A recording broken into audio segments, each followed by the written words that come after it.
Bueno, em, les hago este video para hacer algunas aclaraciones acerca de los vaporizadores de termosifón. Hasta ahora lo que tienen es un video de la explicación de la resolución de un vaporizador kettle. Y bueno, quiero sacar algunas dudas acerca de este otro tipo de vaporizadores. Primero que nada, decirles que el vaporizador en sí, el cálculo o el objetivo del cálculo es el mismo que veníamos viendo, ¿sí?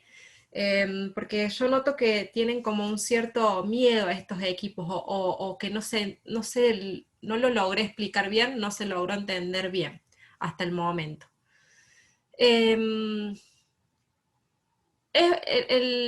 al principio del curso nosotros vimos que un intercambiador de calor se clasificaba como tal porque era una corriente que necesitaba tomar calor o ceder calor, ¿sí? O calentarse o enfriarse, y en dicho proceso no sufría ningún cambio de estado, ¿sí? Las corrientes que están involucradas en lo que se define como un intercambiador de calor, propiamente dicho, no tienen un cambio de fase.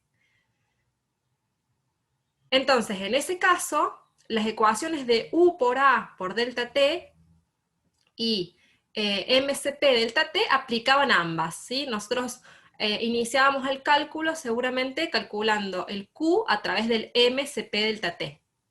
¿Qué pasa? En este caso, en este otro tipo de equipos, en los vaporizadores, o también en los condensadores, por supuesto, como lo que sucede es un cambio de fase, no puedo aplicar el cálculo de MCP delta T, precisamente porque eso se aplica a una corriente en la cual no hay un cambio de estado.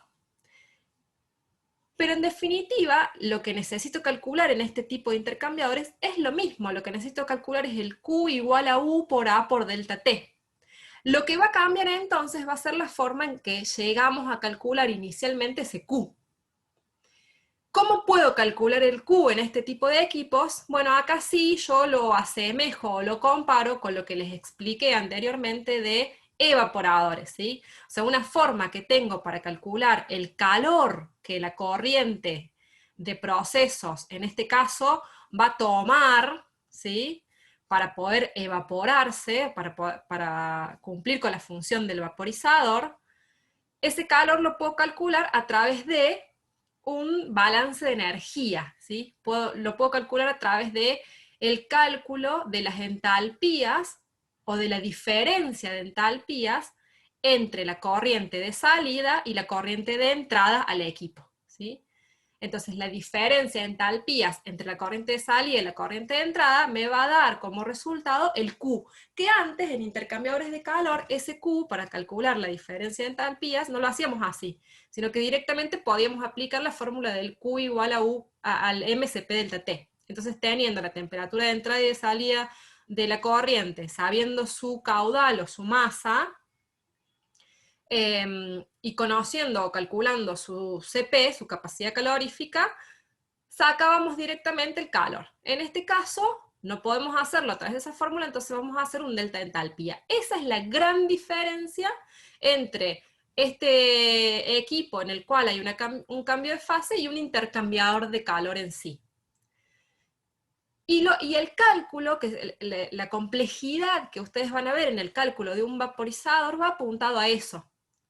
¿Por qué? Porque si bien en la entrada del equipo voy a tener principalmente líquido, a la salida del equipo, como su función es precisamente generar vapor, voy a tener una mezcla de líquido y vapor, y entonces para calcular la entalpía voy a tener que calcular propiedades de mezcla, ¿sí?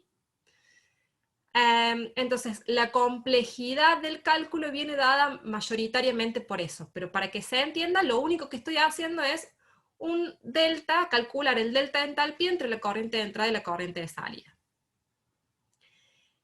Bien, dicho esto, ¿qué diferencia hay entre este tipo de vaporizadores, que son vaporizadores termosifones, en este caso es el horizontal, y luego también tenemos el cálculo del termosifón vertical, con respecto al vaporizador anterior que les hice un video, que es el kettle.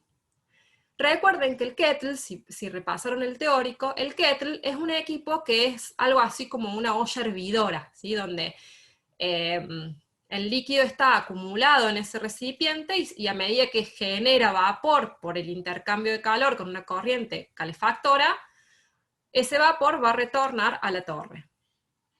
En este caso, en el caso de los termosifones, lo que ocurre es que hay constantemente un pasaje de fluido a través del equipo por este fenómeno de termosifón, por la diferencia de presiones que ejerce el líquido de fondo de la torre versus la entrada y la vaporización de la corriente una vez que regresa al equipo. Entonces, no es, el cálculo no se efectúa de la misma forma porque el equipo es diferente, ¿sí? En el otro yo tengo un líquido hirviendo y a partir de que ese líquido va hirviendo se genera el vapor y no existe constantemente una circulación de fluido para la generación de vapor, ¿sí?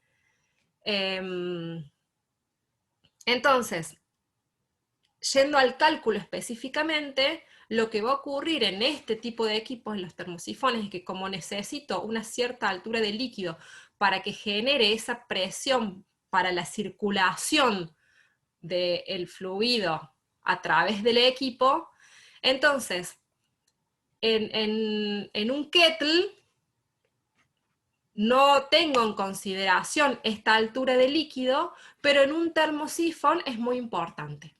Entonces, el inicio del cálculo van a ver que ustedes, una de las primeras cosas que hacen es calcular precisamente cuál es esa presión que ejerce el líquido por encima de la altura de entrada del equipo para conocer en qué condiciones se encuentra la mezcla de ingreso al intercambiador o al vaporizador. ¿Por qué? Porque seguramente lo que siempre ocurre en un termosifón es que como necesito una altura de líquido para generar la circulación del fluido, este líquido ejerce una presión de manera que la condición de la corriente de entrada a este equipo va a estar un poco más alejada del punto burbuja que para un kettle, ¿sí? O sea, lo que va a ocurrir es que seguramente estoy en un punto de subenfriamiento en el ingreso del vaporizador versus el equipo anterior, ¿sí? ¿Por qué? Porque tengo toda la presión del líquido ejerciendo sobre esta corriente de entrada al intercambiador. Entonces voy a tener seguramente un pequeño intervalo en el cual necesito darle calor para llegar al punto en el que esa corriente va a empezar a evaporarse, ¿sí? Entonces voy a tener un pequeño intervalo de la corriente que está subenfriada. Eso principalmente va a ser la diferencia en ambos equipos. Entonces, por eso es que se hace este cálculo de cómo influye esa altura en las condiciones de ingreso de la corriente al vaporizador. Pero luego, en el resto del cálculo, el concepto es el mismo, ¿sí? Lo que voy a hacer a partir de ese punto es, voy a dividir en intervalos, como en este caso no voy a estar entrando a la temperatura del punto burbuja, sino que voy a estar entrando a una temperatura un poco inferior debido a la presencia de este líquido, ¿sí? A la presión que ejerce, entonces seguramente el intervalo me conviene dividirlo entre la temperatura de entrada, la temperatura del punto burbuja, y luego puedo hacer algún intervalo más en el medio hasta la temperatura de salida. ¿Por qué hago estos intervalos? Recuerden que es para calcular mejor las propiedades de manera que pueda calcular mejor este calor, ¿sí? Porque lo que quiero hacer, recuerden, es el cálculo de las entalpías de entrada y salida para poder calcular el calor, lo que antes hacía con el MSP delta T. Entonces, el objetivo de todo el cálculo inicial es calcular las entalpías. El cálculo, en el caso de los termosifones, se tiene en cuenta esta altura del líquido para iniciar el cálculo y para saber realmente a qué temperatura ingresa la corriente, en qué condiciones ingresa la corriente al vaporizador, y luego voy a dividir en intervalos. En este caso seguramente voy a necesitar intervalos que vayan desde subenfriado a temperatura de burbuja y luego hacer 1 o 2 intervalos más de acuerdo al tiempo. Cuanto más intervalos haga, se supone que voy a estar más cerca de un cálculo más preciso, ¿sí? Bien, estas aclaraciones quería hacer con respecto a este equipo, para que tengan en cuenta a la hora del cálculo. Creo que el resto debería estar bastante claro. Otra consideración que tienen que tener en cuenta en este caso, pero creo que está bastante bien explicado en el ejercicio, es cómo se toma el dato, entonces, de caudal de entrada al equipo. ¿Qué pasa? En un kettle yo voy a tener la salida de la torre y luego desde el equipo, que es un hervidero, va a salir el producto final y, y una parte de lo que entra a ese hervidero se va a evaporar y va a volver a la torre.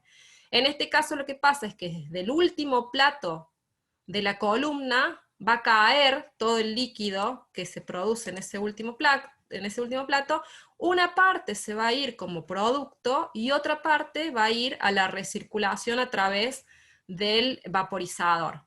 Entonces el dato que seguramente yo tengo desde procesos va a ser cuánto es el flujo, cuánto es el caudal que sale de ese plato. Entonces en función de ese caudal, sabiendo cuánta va a ser la vaporización que quiero lograr en este equipo, o fijándola, nosotros lo podemos fijar a ese dato, entre un 25, un 30%, un 35% como máximo. Entonces, en función de eso voy a poder calcular realmente cuánto es la cantidad de líquido que está entrando al equipo. Entonces, lo primero que tienen que hacer es entender bien este diagrama, hacer un pequeño, son 2 o 3 cálculos para, digamos, un pequeño balance de masa, para conocer realmente cuál es la masa o el caudal que ingresa al equipo que quiero calcular, ¿sí? Entonces, seguramente el dato que tienen en el inicio del problema va a ser, precisamente como dice acá, fíjense que con este dato luego ustedes van a poder calcular cuál va a ser verdaderamente el ingreso al vaporizador. Creo que con estas acotaciones ya van a tener clara la forma de resolución del equipo, pero por supuesto que me pueden hacer todas las consultas que necesiten. Vamos a cortar por acá.